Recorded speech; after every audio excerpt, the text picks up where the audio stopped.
विदिशा लिए चलते जहां पे सीएम डॉक्टर मोहन यादव क्या कह रहे सुनाते हैं। जी पटेल जी का जोरदार अभिनंदन करें प्रहलाद पटेल जी का। इसी कार्यक्रम में यहाँ के प्रभारी मंत्री, पशुपालन मंत्री, जिनकी चारों तरफ अभी बहुत सारी योजनाएं आ रही है, ऐसे श्रीमान लखन पटेल जी, आपका भी स्वागत अभिनंदन है।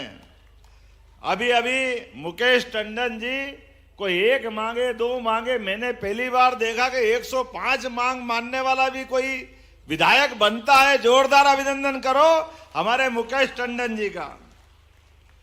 विधायक एक से बढ़कर एक, सूर्य प्रकाश मीणा जी, हरि सिंह सप्रे जी, हरि सिंह के साथ उमाकांत जी, क्या उमाकांत जी, वाह, जोरदार ताली बजाओ उमाकांत शर्मा जी, रमाकांत भार्गव जी, भाजपा जिलाध्यक्ष माधव सिंह दांगी जी, पूर्व जिलाध्यक्ष राकेश सिंह जादौन जी, श्रीमती गीता कैलाश रघुवंशी जी, अध्यक्ष जिला पंचायत, श्रीमती प्रीति राकेश शर्मा, अध्यक्ष नगर पालिका, और पूरा मंच, एक बार जोरदार पूरे मंच के लिए और आप सबके लिए भी, आपको भी प्रणाम करता हूं।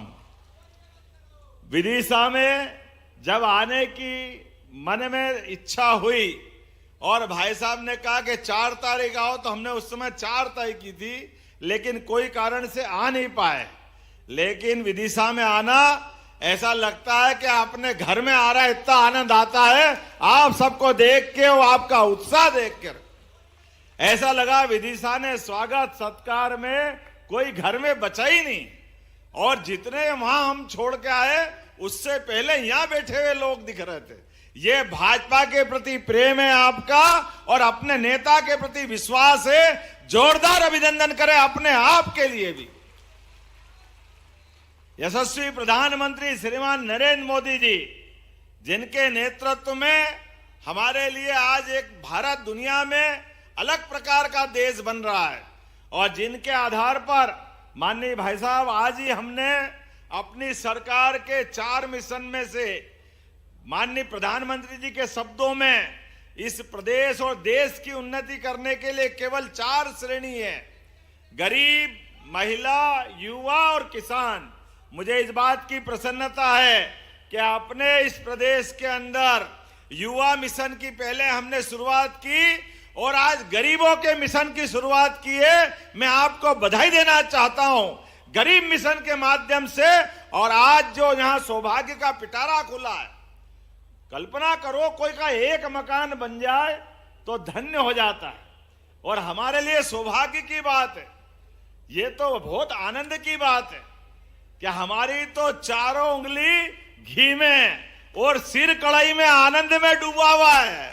ये अपने बीच में माननीय शिवराज जी भाई साहब ने यहां विकास के नए नए कीर्तिमान बनाते हुए गरीब से गरीब आदमी के जीवन में बेहतरी करने के लिए लगातार कामों का सिलसिला चालू किया था, और बात का काम मेरे जुम्मे दिया। माननीय प्रहलाद जी भाई साहब हमारी मदद करने दिल्ली से यहाँ आए, और अब शिवराज जी भाई साहब फिर लगातार सौगात दे रहे हैं। जोरदार अभिनंदन करो माननीय शिवराज सिंह जी चौहान का। और आपके बताए काम के भरोसे भाई साहब जिस प्रकार का समय चल रहा है, परमात्मा की दया से माननीय नरेंद्र मोदी जी की सरकार है। कांग्रेस के जमाने में किसी एक आदमी का, चाहे शहरी हो या गांव का आदमी, कोई का पक्का मकान बनाने की सोचते थे क्या? कोई नहीं सोचते थे। लेकिन आज उनका कलेजा देखो, इस देश के अंदर 4 करोड़ प्रधानमंत्री आवास, और कितने, हमारा तो कुल 16 लाख का ही रिकॉर्ड है पुराना सर्वे का। अब माननीय मोदी जी के माध्यम से माननीय शिवराज सिंह जी ने आशीर्वाद दिया है कि 16 ही लाख पुरानी लिस्ट खत्म हो जाएगी, हर गरीब आदमी का गांव-गांव तक मकान मिलेगा। किसको कहते 16 लाख? एक मकान में 5 आदमी निवास करते हैं मोटे तौर पर, और 16 पंजे 80, किसको कहते हैं? आज के इस जमाने में 1 करोड़ लोगों के छत का आसरा देना, ये कोई नहीं कर सकता, ये मोदी जी और भाजपा वाले ही कर सकते। जोरदार अभिनंदन करो माननीय मोदी जी का एक बार फिर। और चूंकि ये अपनी सरकार बनने के बाद हमने लगातार कई बदलाव किए, कई प्रकार के अलग अलग प्रकार से काम कर रहे हैं। नदी जोड़ो अभियान की अभी आपने बात कही। अरे हमारे खेतों के अंदर यहाँ के किसान, यहाँ के नागरिक, पूरे प्रदेश के 48 लाख हेक्टेयर में आपने 7 लाख का कारवा 48 लाख हेक्टेयर पे छोड़ा। ये माननीय हमारी भाजपा की सरकार थी, माननीय शिवराज सिंह जी चौहान ने, माननीय उमा जी के समय 7 लाख हेक्टेयर से शुरुआत हुई थी। बाद में बाबूलाल जी गौर और माननीय शिवराज सिंह जी ने 48 लाख हेक्टेयर तक पहुंचाई। ये हमारी 20 साल में, उसमें 1.25 साल कांग्रेस का भी जोड़ो, इनने कुछ नहीं किया झूठ बोलने के अलावा। लेकिन फिर भी मिला लो तो कहां 1956 का मध्य प्रदेश और कहां 2003 तक का बीच का पटवाजी का, और थोड़ा जनता पार्टी की शासन छोड़ दो तो सारी व्यवस्था बिगाड़ी हुई थी। लेकिन मुझे इस बात की खुशी है, एक एक किसान के जीवन में उनका सुख का सपना साकार हो, तो 48 लाख हेक्टेयर क्षेत्र में सिंचाई दी। और अब केन बेतवा, पार्वती, कालीसिंध, चंबल योजना, सभी प्रकार की सिंचाई सुविधा के माध्यम से 1 लाख करोड़ हेक्टेयर जमीन आपकी सिंचित होने वाली है। 1 लाख करोड़। ऐसे में भाई साहब ने कहा कि कुछ योजना में सुधार करना है, या तो प्रेशर से देना है या नई योजना बनाना।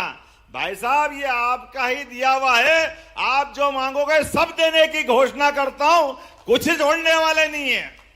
इस विदिशा के लिए आपने कहा नगर निगम की बात, तो निश्चित रूप से विदिशा में नगर निगम बनाई जाएगी। अगला चुनाव नगर निगम के माध्यम से होगा। नगर निगम बनने से सभी प्रकार के विकास के मामलों में बड़ी मदद मिलेगी। मैं जानता हूं कि आबादी थोड़ी कम है, तो आसपास की पंचायत मिलाएंगे, पंचायतों को जोड़ करके। अभी 2,20,000 30,000 के आसपास हमारी आबादी हो रही, लेकिन आसपास का इलाका। लेकिन एक जानकारी आपको और देना चाहूंगा, हमारा बहुत जल्दी प्लान आ रहा है राजधानी वृहद परियोजना के माध्यम से। राजधानी भोपाल से विदिशा दूर नहीं है, लेकिन हमारे छोटे छोटे गांवों के अंदर पीने के पानी, सड़क के आने जाने के मार्ग, अब जिस प्रकार से भविष्य का भोपाल, विदिशा, रायसेन, सीहोर, ये तो आपकी कॉन्स्टिट्यूंसी है। मैं अपनी इस योजना के माध्यम से माननीय शिवराज सिंह जी भाई साहब से आशीर्वाद लेके ये पूरा राजधानी वृहद परियोजना का एक मास्टर प्लान लाने वाले हैं, जिसके माध्यम से पूरा क्षेत्र बदल जाएगा। आप सबसे हाथ जोड़ के निवेदन है, यहाँ के किसान अपनी जमीन को बचाना, क्योंकि जमीन बाप दादा ने दी है। हमारे लिए विकास के मामले में धीरे धीरे करके मध्य प्रदेश, हरियाणा और पंजाब को पीछे छोड़ने वाला है। ऐसे में भविष्य के लिए, अपने बाल बच्चों के विकास के लिए कोई भी कारण बन जाए, लेकिन अपनी जमीन अब वर्तमान के समय में विकास के एक एक करके नए कीर्तिमान बनाने वाली है। मैं आज इस अवसर पर बहुत कम समय में अपनी बात कर रहा हूं, क्योंकि आज समय की भी कमी है। लेकिन आपने कहा है टंडन जी 2-3 चीजें और बताई। कौन सा हॉस्पिटल बताया आपने? मेडिकल कॉलेज का, मेडिकल कॉलेज और जिला हॉस्पिटल एक करने की घोषणा जो आप चाहोगे वो भी हो जाएगा, उसमें भी कोई परेशानी नहीं। मैं आज के इस अवसर पर अपनी पशुपालन विभाग की योजना बता, और कुछ बता रहे थे, अब जरा थोड़ा ठहर भी जाओ अगली बार के लिए। बेतवा कॉरिडोर, चलिए चलिए। भाई साहब ने बता दिया है, आप जो जो चाहोगे मैंने एक शब्द में बोल दिया, वो सब करेंगे। जोरदार ताली बजा दो। अब एक एक चीज की बात नहीं करेंगे आज तो। भाई साहब के मैं आपको भी छोड़ना, क्योंकि आपकी फ्लाइट का टाइम हुआ है और हमने संकल्प किया था किसी हालत में 15 तारीख को आकर के यहां अपने माध्यम से 8.5 लाख के आसपास नए आवास आप मध्य प्रदेश सरकार को सुपुर्द करने वाले हैं। और उस आधार पर मैं भी कहना चाहूंगा कि सरकार के माध्यम से हमारे गरीब आदिवासियों के लिए पीएम जनमन मकान और ग्रामीण आवास, ये जैसे ही सूची खत्म होगी, एक एक गांव के अंदर दोबारा सर्वे करवाएंगे।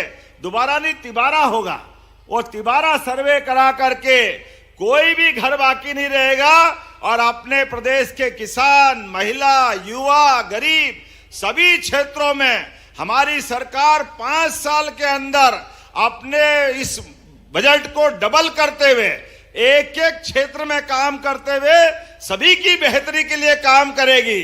हम सबके लिए इस बात का संकल्प लेना है कि हमारा अब समय 4 साल का केवल विकास का एक ही एजेंडा लेके चलना है। बोलो आप सब तैयार हैं?